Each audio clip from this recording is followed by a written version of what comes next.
వర్షం పడింది కదా, మీరు కూడా మొక్కలు నాటుతున్నారా? కామెంట్ చేసేయండి. Hi all, welcome back to మీసీ కోల్పిల్ల. సో ఈ వ్లాగ్లో వచ్చేసి నేనైతే వర్షం పడింది కదా అని చెప్పేసి మొక్కలు నాటుదామని రెడీ అయ్యాను. అయితే నాకు ఇలా దవ్వటం అది రాదు. సో మా హస్బెండ్తో చేయించాను అనమాట.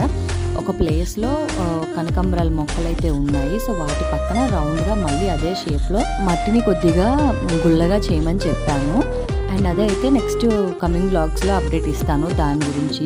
ఇప్పుడైతే మనం లాస్ట్ టైం మీషోలో తీసుకున్న విత్తనాలలో లోటస్ విత్తనం అయితే నాటేసుకున్నాం. అయితే దీని ప్రాసెస్ వచ్చేసి చాలా అంటే చాలా సింపుల్ అండి. ఒకవైపు చిన్న హోల్ లాగా ఉంటుంది, ఒకవైపు చిన్నగా సూదిగా ఉంటుంది. ఆ హోల్ లాగా ఉన్నదాన్ని విడిచిపెట్టేసి సూదిగా ఉన్నదానికి కొంచెం గరుకు నేలపైన రబ్ చేసుకోవాలి. దాని లోపల వైట్ లేయర్ వచ్చేంత వరకు కొద్దిగా. అండ్ తర్వాత నేను బకెట్ ఆఫ్ వాటర్ తీసుకున్నాను. బకెట్ ఆఫ్ వాటర్ అంటే బకెట్లో హాఫ్ వాటర్ తీసుకున్నాను.